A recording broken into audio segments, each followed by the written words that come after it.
Blog Talk Radio.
Thank you for joining us on Business Credit Radio. This is December 19th, 2013, and it's 11 o'clock Central Time in the morning, and we got a great show planned for you today. Remember, Business Credit Radio is the voice for credit and finance professionals worldwide, and we thank you very much for coming on. We also want to thank this morning our sponsor for the show, Simple Verity. This segment of Business Credit Radio is brought to you by Simple Verity, helping creditors automate smart decisions on small business credit risk.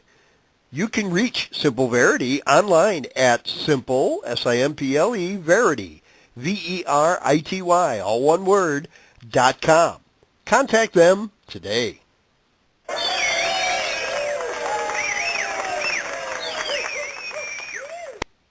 Well, as you can tell, our studio audience is in great form this morning.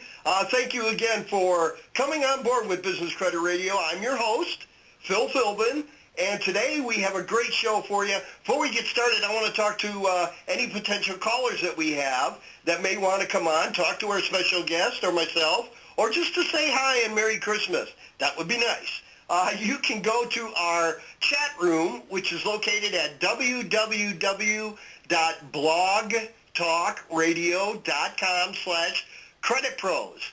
In there, you'll see our chat box with the current show that we have running right now live. And just go in there and put in your comment, put in your suggestion, your question, and I'll be happy to bring you on live on the show to talk to our special guest. Speaking of our special guest, Business Credit Radio is indeed honored to welcome Mr. Randall Lucas, the co-founder and CEO of Simple Verity, Inc., innovators of social and collaborative technologies for the automatic verification of small business credit. Before starting Seattle-based Simple Verity, he was head of finance and credit for tech specialty leader Lighter Capital. Prior to his working at Lighter Capital, he was an investor at VC firm Voyager Capital, where he was responsible for evaluating new investment opportunities in the software industry. Earlier in his career, he helped found an online survey company and built data mining software. Mr. Lucas is a graduate of Harvard College with a concentration in history and science from 2001. Now, today's discussion, we're going to talk about using big data in credit, and we want to welcome and say happy holidays to our special guest, Randall Lucas. Welcome, Randall. Hi, Phil. It's good to be here. Thanks for having me. Oh, it's our pleasure, and we're looking forward to a great show. Now, let's get started on it. The issue with small business technology. How is it right that the capital flow is easier to me to get an Escalade than a business to get a truck or lathe or a new retail location? Explain to me, Randall, how and discuss the root cause of the problem and why that matters. Well, first off, Phil, I think you would look good driving in a brand new Escalade. So I'd like to not rule that out, that that's part of something that should happen. But I will say that the consumer credit industry in this country has been very, very well developed. we now have a situation where in this country, about 75% of adults have a FICO score and have what we would call a thick file at the credit bureaus. That means if they go to the car dealership and they show up and they have a job and they have FICO score, they can get a quote almost certainly for a loan on a car. When you look at small businesses, and remember the vast majority of businesses in the U.S. are small businesses. To us, we think that means anything under 100 employees. Some definitions say under 500 employees. Some have a different number. But any way you slice it, the vast majority of the businesses in the U.S. are small businesses. And the number of those businesses that have the equivalent of a FICO score, an easy-to-use, highly predictive, based on large amounts of data, credit score, is less than 5% of those businesses. So to those of you who have ever tried to evaluate small businesses to extend credit, either trade credit, as I'm sure most of your listeners are focused on, or financial credit as lenders, whether that's a factor all the way up to a traditional bank, those folks will have encountered this problem, that the traditional bureaus and the traditional sources of credit scoring and data, they just don't cover those guys. And so as a result, it is easier for me to walk down to the car dealership and get $50,000 worth of credit to buy a nice expensive SUV than it is for a business to go get $50,000 worth of credit to buy raw materials, supplies, or capital goods to help increase and grow their business. It seems weird to me, Phil, and it's a problem that we've identified and that we're working to help solve. Well, I'm glad we're going to have this discussion because that's something that's always bugged me as well. Tell me, Randall, I'm sure you have a website for your company, and what we do during these shows, people like to go to your website, look at what you got, and call in with some questions for you, anything that they might see on your website. So you want to give out your website real quick so people can follow along with us? You bet. Phil, our website is simpleverity.com. That's simple, Verity.com. If you Google for us, we'll likely come up as well.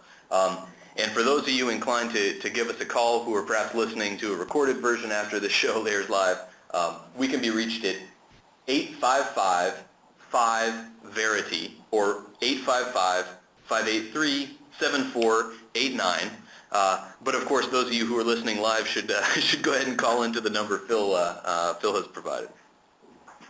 Thanks, Randall. Good. And now they can follow along and ask questions as we go along here in case we don't cover it in the show, because the show's going to be on for an hour, listeners.